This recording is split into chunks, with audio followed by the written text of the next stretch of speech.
Welcome everybody.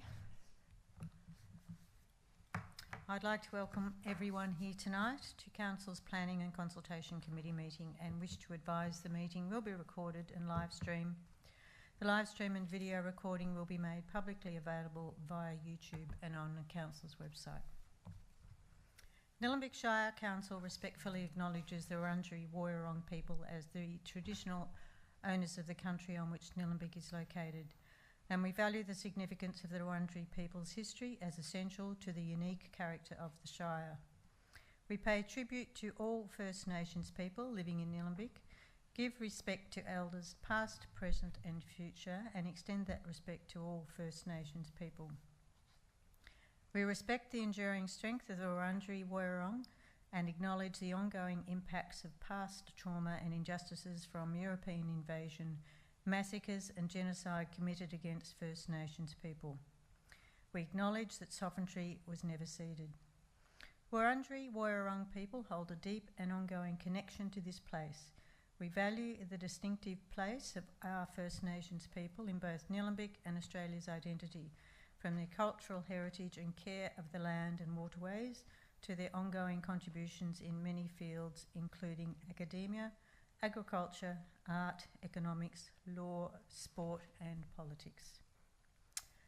So first of all, we do have a number of apologies and a leave of absence in the room. Councillors Jeff Payne, Francis Eyre and Natalie Duffy, who will not be present for tonight's meeting. Could I please have a councillor move the motion? Thank you, Councillor Perkins.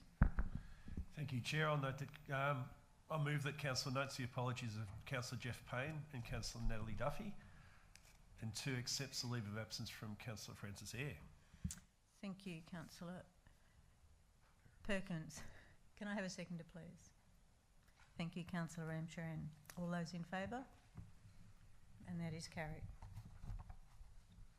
And do we have any disclosures of conflict of interest tonight?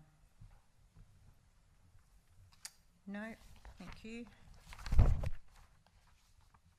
And now we move on to confirmation of minutes. Can I please have a mover to confirm the minutes, please? Thank you, Councillor Stockman. Thank you, Chair. Happy to move the minutes as per the papers. Thank you, Councillor Stockman. Can I have a seconder, please? Thank you, Councillor Perkins. I'll put the motion to the vote. All those in favour?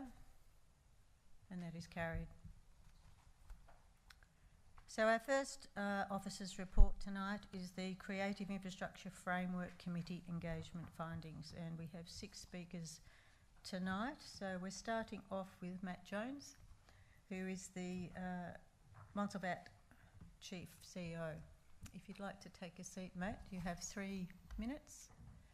So if you just press the little man on the front of the speaker and your light should come on. Success? Perfect. You can hear me? What's wrong with that? Thank you, Councillor and Councillors and officers, for having me. I'll try not even to take up the full 3 minutes. I'm here simply to reaffirm the submission that I made on behalf of our organisation, Montserrat Limited, as part of your draft Creative Infrastructure Framework solicitation for responses. And I would simply like to affirm Montserrat's agreement with support of an endorsement of all 4 of the strategic directions which are outlined in that document. We believe they are very pertinent for the future of our organisation as well.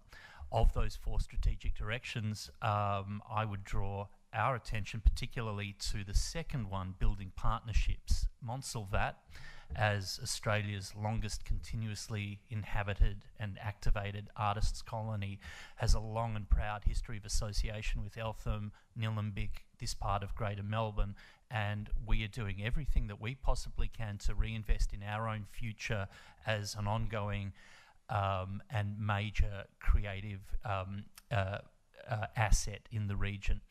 In particular, in this financial year, independent of any statutory authority, we have solicited and received in excess of $250,000 of private philanthropic support that we are reinvesting in the bones of our facility now. So things such as replacing and updating our primary electrical switchboard, commissioning a solar array for our barn gallery, connecting internal sewer pipes that have not been connected ever before, various other points of infrastructural consolidation so that we can be assured that our place and our support for the local community will continue for generations to come. And as part of that, we firmly believe that maintaining the positive levels of relationships that we've got with council at the moment, in terms of permits, in terms of programmatic support, in terms of collaboration for current and future shared use of our creative assets for council purposes in the future, is in a very constructive and positive place at the moment. And with our own reinvestment in our own infrastructure, we hope that we'll be able to help collaborate with council on delivering heightened levels of activity in the months and years to come, and that we'll be able to work collaboratively on ensuring that we can maximise the level of local community activation at Montsalvat to an extent that probably hasn't been witnessed in this shire for a number of years. We believe in our own ongoing viability, and we think essential to that viability is a consistent and proactive partnership with council. Thank you very much, Matt. Now, before you go anywhere, councillors, do you have any questions for Matt, please? No? Okay, thank you for your submission. Our next speaker is Jim Connors. Welcome back, Jim. You know the drill. Not bad. Firstly, I just want to congratulate everyone involved in having the council on the boards. Formally thank you very much for getting those there. It's only taken us 30 years, but it's fantastic to see them here. But in terms, that's good, thank you, Cardi. I'm glad you hadn't turned the clock on. In terms of my presentation tonight, it's my personal one and not on behalf of any organisation. My submission is at pages 93 and 94 of the Infrastructure Framework Report. Although my proposal was first submitted to Council in 2019, when the regional gallery concept was being floated at that time. So this consultant's comprehensive report highlights the challenges to enhancing creative infrastructure provision across Nillumbik, including funding and resources required. It shows that one purpose of the creative infrastructure framework is to identify key opportunities to upgrade and repurpose existing infrastructure. It talks about establishing Nillumbik as a cultural destination by building a dedicated exhibition space to display significant works of mid-career and established artists. It highlights a lack of suitable spaces for exhibition, particularly at-grade facilities for the display of council's significant art collection. And it also mentions that existing infrastructure could be repurposed or reprogrammed to enable expanded exhibition programs and suggests optimising use of existing council facilities. If council cannot support the Nillumbik Art Museum proposal at 895 Main Road, which you'll hear about tonight, I encourage council to explore an extension of the Walter Withers Room at the Eltham Community and Reception Centre to provide a dedicated and affordable exhibition space for emerging artists and to exhibit works from council's extensive art collection. The location and accessibility of this centre provides opportunities to repurpose part of the centre for a municipal gallery. So I propose that the Walter Withers Room be used as part of the municipal gallery unless it's being used for another purpose, in which case it could be sealed off from the extended part for the municipal gallery. The centre is staffed and has both theatre and exhibition capacities that is underutilised, as reported in your report in front of you. It also has external space for an extension and a sculpture garden, and has existing parking on site. So I present that to you tonight. Could I just also mention that on page 86, under the discussion on online virtual sessions 2, it mentions that my report was in fact under the Eltham District Historical Society. I'd ask that be addressed. That is totally incorrect. That's got nothing to do with the society. So it's on page 86. Thank you very, very much. Thanks, Jim. Any questions for Jim, please? If not, I've just got one about your idea about the extension to the Walter Withers room. What sort of size? Have you got any sort of vague idea of the concept of that? I think it could be at least as large as the existing space, if not larger. And I just think it would create an opportunity to have a really exciting extension there because of where it's located, facing northwest and east. It could be a really outstanding extension that could be a standalone building and created also with outdoor sculpture park facilities. And that, as I said, could be closed off if need be, if the Walter Withers room, which would be part of the display process for the council's art collection. There's a lot of land there to work with. A lot yes, of land there is, yeah. to work with, and it's very well situated. It overlooks the rugby field, which has got a clear line to the Diamond Creek to the west, and I think it could be quite an outstanding designed building that doesn't need to necessarily reflect the existing structure. Okay, thank you for that, Jim. Any other questions? No? Thanks, Jim. Thank you. Our next speaker is Nicole Staplesy. And as you've heard, you have 3 minutes and then the opportunity for councillors to ask you any questions. Thank you.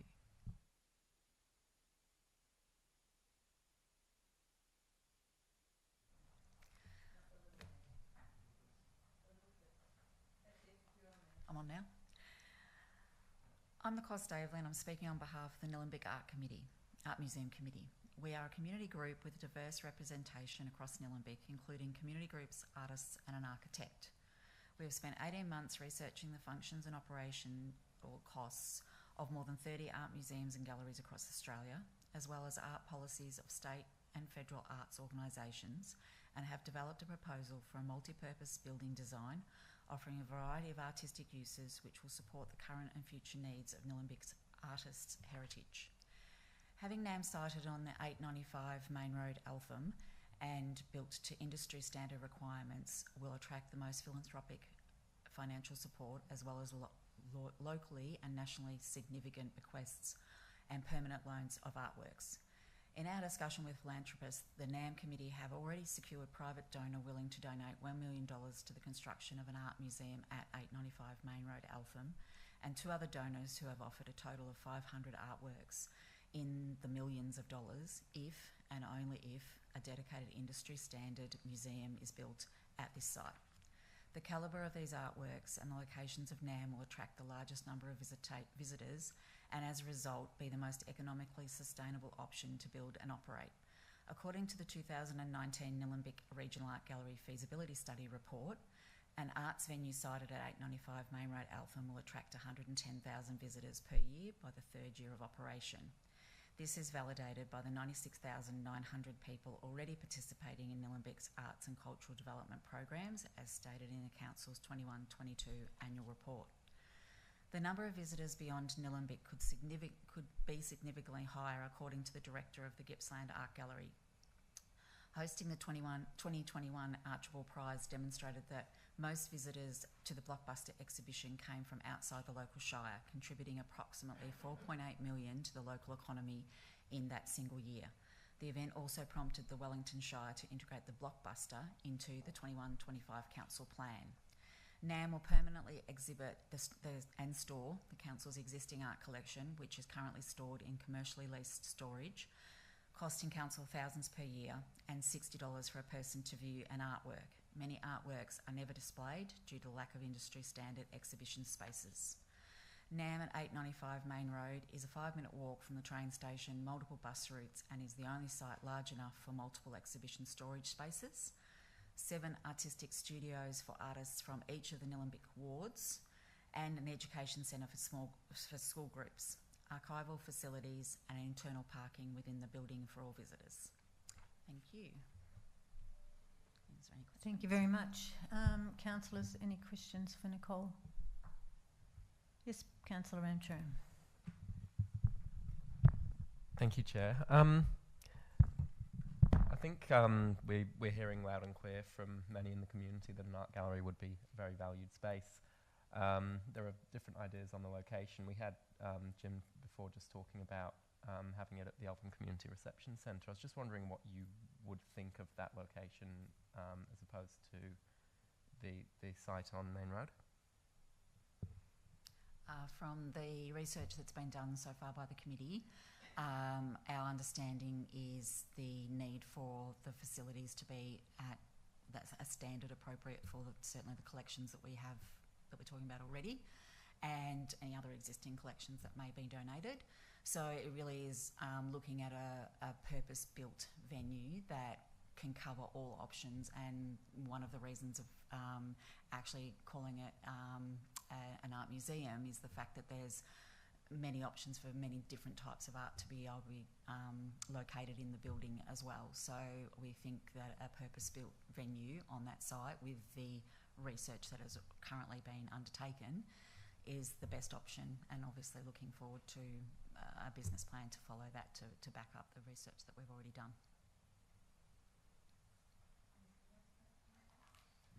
I have a question regarding funding. Yep. I'm actually a member of SAM, which is Shepparton Art Museum, which I'm sure you're more than aware of. And from memory, that was 56 million. And 75% of that, I think, was philanthropic. Mm-hmm. So you're saying you would have donations of roughly... Currently, the negotiations or the conversations that I've been having so far is there's a definite opportunity for $1 million to be donated at the moment.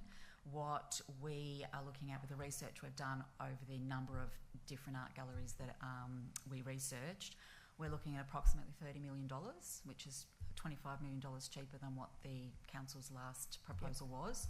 The size we're looking at is 2,900 square metres, so therefore the difference in price. The research that's done so far is to that point where we've been able to establish that's what we were looking at as far as the establishment costs. And as I said, with the interest so far... So are you anticipating more philanthropic donations? Because considering from a state point of view, we've lost 80% of our grants, and federally isn't much better. So SAM's money, the bit that they did get, came from the feds, not state. And from most of the research we've looked at as well, that is obviously where a majority of money comes from within that arts community. Yes. And yeah, at the moment it really is that business plan option of being able to cement the research that we've done so far to then take that even further. But the indications we've got so far of donations of artwork as well, we believe that's when the opportunity will come up for other people to either look at from donating the art point of view or being able to donate for the actual building of the building. Okay, thank you very much for your submissions. Thank you. And finally, we have Gail. Gail Blackwood. Thank you, Gail. You've been here before. I think you know what to do. Not for a long time, fortunately. Okay, so my name's Gail Blackwood. I am a resident. Nillumbik needs an art museum at 895 Main Road because this site is uniquely positioned for a landmark building that connects and reflects the communities of Nillumbik on land that is owned by the communities of Nillumbik. The location of this art museum at 895 Main Road, Eltham, will result in the highest possible visitation, which will translate into the most economically sustainable model of operation and offer more opportunities for Nillumbik's artistic heritage and its artists to be seen and experienced. This will lead to more sustainable careers and more people actively engaging with Nillumbik's artistic heritage. The Art Museum will be a multi-purpose arts venue built to industry standards. It will complement the artistic programs of Montsalvat, Dunmoochun and the Balderson Studio and offer an artistic program that connects with these artistic venues while at the same time offering different artistic experiences that these other venues are not able to offer. The Art Museum will present a diverse range of art experiences to connect with the broad audiences in Nillumbik and way beyond. Multiple interconnected spaces with movable partition walls, 5-metre ceilings to suspend artworks, a space where digital artworks can be experienced, as well as a 200-seat music and performance venue, have all been designed within the multi-purpose spaces. The spaces allocated for artwork storage will offer a secure home for the Nillumbik Council's existing art collection, as well as having sufficient space for the future growth of the collection. The Art Museum will also have a gallery store where local artists can sell their artworks alongside artworks associated with touring exhibitions. All of this combines to make the Nillumbik Art Museum a truly multi-purpose venue that is best practice in a modern and sustainable arts venue. The Art Museum's exhibitions will offer a range of associated education programs which will be based on the established curricula of Victorian primary and secondary schools so that local students can learn and experience the diverse artistic heritage and historical perspectives of Nillumbik. The Archival Centre will be accessible and visible via a glass wall so that students and future curators can see and engage with the process of restoring and maintaining our artistic heritage. I'd like to finish with a quote. "The site that is assessed as most suitable and therefore the preferred site for a regional gallery is 895 Main Road, Eltham, according to Nillumbik Council's own Nillumbik Regional Art Gallery Feasibility Study 2019. Thank you very much. Questions, councillors? I just have one. Considering you've heard Matt, the Montsalvat CEO, start off first, if this was to come about, how would you see the relationship and partnership that we currently have with Montsalvat? I suppose, where would you see that going? Okay, well, seeing as I have never run or curated a gallery, all I can say is, as a community member, we've always worked with Montsalvat. Montsalvat used to be at the centre of the community, and since Sigmund Jorgensen was deposed, it hasn't been that. We used to give thousands of dollars, private donations to Montsalvat to keep it going. We were always there. If we needed anything, you could hold it at Montsalvat. But it lost its way when it lost Sigmund, and a lot of the community just disconnected because they were really angry at the way Sigmund was treated. So Montsalvat has a lot of bridges that it needs to mend to bring the community back on board. But we're not competition for Montsalvat because we're offering something Montsalvat can't offer. Montsalvat can't exhibit artworks. Montsalvat can't get touring exhibitions. They don't have the right humidity, the right temperature, the right light, the right security. What we're talking about is state of the art. And that's not Montsalvat. Montsalvat is something else. It's not in competition, it's different. I'm glad you said all that because I knew all that, but I wasn't aware. Well, I'm not sure whether my fellow councillors are or were considering. Well, it's just that I've had a lot to do with it, so I'm probably more aware than most. So I'm glad you articulated all of that. And you've got some work to do, Matt. All right, now can I have a mover for the recommendation, please? Thank you, Councillor Ramcharan. Yes, I'd like to move that the committee acting under delegation from Council 1 acknowledges and notes the submissions received from community and organisations who provided feedback on the draft framework presented in the engagement finding report attachment 2 and in the public submission report attachment 3. 2, resolves that the confidential, unredacted public submissions on the draft framework in attachment 4 remains confidential in accordance with section 3(1) of the Local Government Act 2020. 3, acknowledges any presentations to the committee. 4, considers the matters contained in the submissions and this report during finalisation of the draft framework. 5, it requests a further report to be presented at the 27 August 2024 Council meeting to adopt the final version of the Creative Infrastructure Framework. And 6, thanks the submitters for providing Council with feedback on this important document. Thank you very much, Councillor Ramtrain. Do I have a seconder for the motion? Thank you, Councillor Stockman. Any councillors like to speak? Councillor Ramtrain. Yes, thank you. Well, look, thank you again to all of the submitters who came along tonight. It really is valuable to get that input from the community, and we've had some really valuable impact as well through the online consultation, all the submissions we've received, most of which I've read. I'm still working my way through them. But it really has been useful to us. I'm really looking forward to seeing what we can achieve with this framework. I think the idea of having a municipal gallery / art museum is something that most people in our community seem to really support, and it would be a fantastic thing for us to have. But we also have to work within our means, and in the short term, I think having this framework here gives us the opportunity to find new ways to exhibit art throughout the Shire, while also working towards that longer term goal of having an art museum.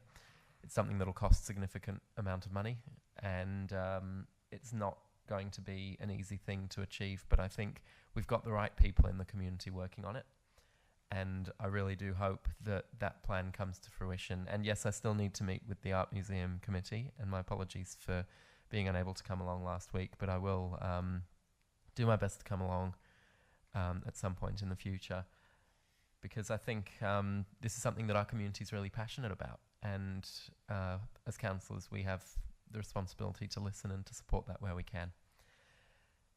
So I'm really pleased to be moving this and to be accepting the submissions, and I look forward to seeing us finalise the framework in the near future and start working on really doing better in terms of exhibiting public art around Nillumbik. Thank you. Thank you, Councillor Ramtrain. Councillor Stockman.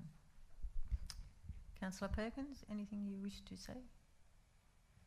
Probably just that I'll look in the report. I think it's a bit disappointing. I think that the Diamond Creek Community Centre is not considered as a whole for the purposes of potential art and creative spaces, because it is a centre of a thriving community. When I look at the graphs in the report relating to creative spaces, it's clear that Eltham with 63 creative spaces is the predominant one in Nillumbik, not so closely followed by Diamond Creek with 7 creative spaces and St Andrews with 5. So there's a lot of work, I think, to be done across the Shire, and I think to engage more community, we need to encourage more creative spaces, particularly in Diamond Creek. So that's where I think it's a bit of a miss that the Diamond Creek Community Centre is not, in its current form, is not utilised. There is a hall there. It is seen by officers as a leisure centre. It is seen by the community as a community centre.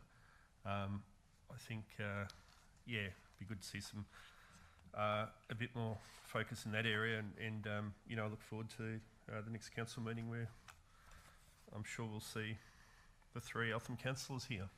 Thank you.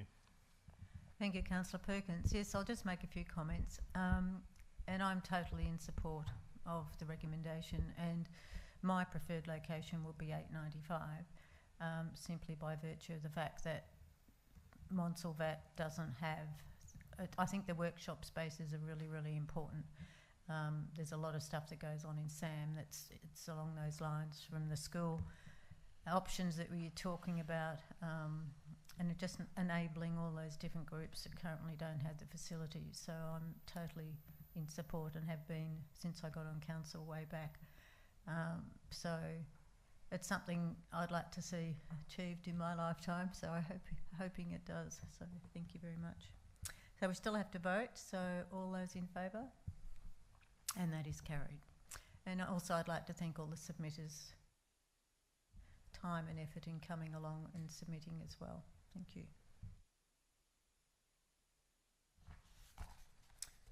So our final report of the evening is the endorsement of motions for the Municipal Association Victoria State Council on the 17th of May 2024, and we have no speakers for this report, so I'll just go straight away and ask for a mover for the recommendation, please.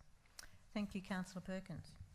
The motion won't be as per the recommendation. It's vastly different, and it's on the board now. It's basically, well, I shouldn't say vastly different.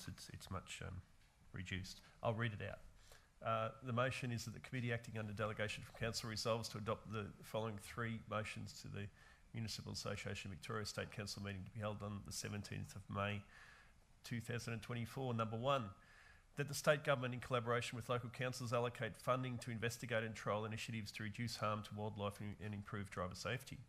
Two, that the state government strengthens the powers of local councils to effectively enforce and respond to breaches of their planning schemes under Victorian planning provisions, particularly in regards to illegal native vegetation removal, as referenced in the Offsetting Native Vegetation Loss on Private Land, VARGO report of May 2022, and illegal earthworks. And number three, that the state government reimburses local councils the actual cost of maintaining state government roadside reserves. Thank you. Thank you, Councillor Perkins. Can I have a seconder for the motion, please? Councillor Ramcharan. Thank you, Councillor Perkins.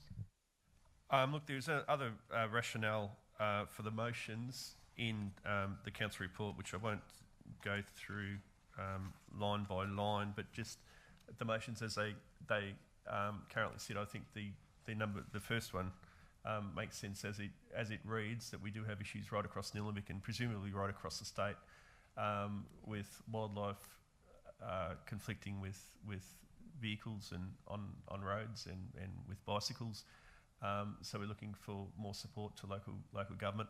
I think it's important to note that motions that are put up to the Municipal Association of Victoria need to get majority support of the 79 councils. So we can't have issues that are unique to Nillumbik expecting every other council to support a motion that goes up. We've got to try to be reasonably generic and try to get at least half of those 79 councils to support our motion.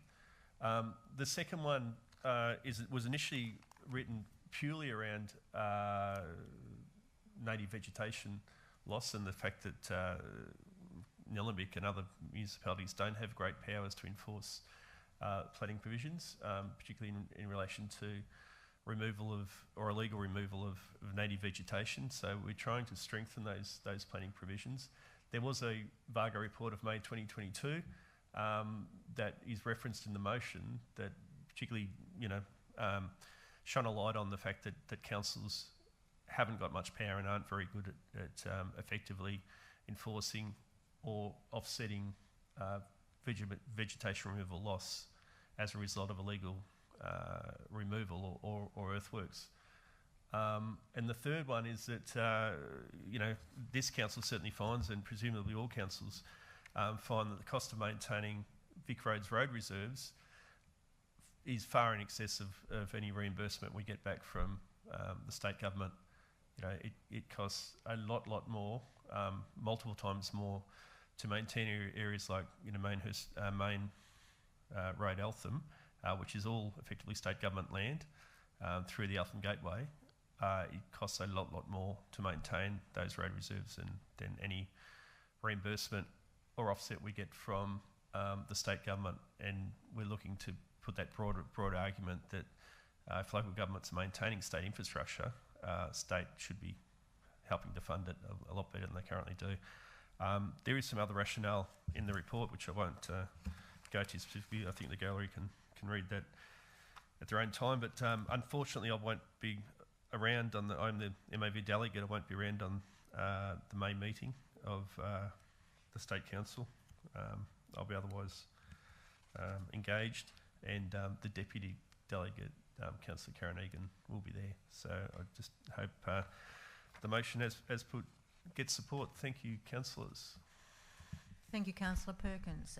Can I have a seconder for the motion, please?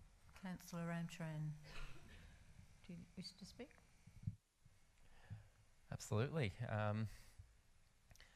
Look, I think what we've got here is probably an improvement on what was there originally in the recommendation. It just simplifies it a little bit and makes it more concise, so it is more likely to get support, and it's a little bit more high level. I certainly liked and agreed with all the specifics that were listed there in the officer's recommendation, but I think they're captured in what we've got here. These three motions are all, I think, of particular importance to us in Nillumbik, but I think they do apply to most of the sector across Victoria. We see wildlife deaths on our road every day in Nillumbik, and it's incredibly upsetting. And I think maybe not so much in the inner city, but as you get out into the rural areas and even the green wedges and a lot of interface councils, that's a big issue. So having that support from the state government is something that's going to go a long way to reducing that. It's something that we are investigating and putting a lot of effort into through our biodiversity strategy, but what we're finding through the research and investigation that we're doing is that it's reducing that wildlife road toll is not something we'll be able to do on our own. We're going to need support. Likewise, enforcing our planning scheme, we know how much our residents in Nillumbik love our vegetation, and the planning scheme is one of the key controls that protects that.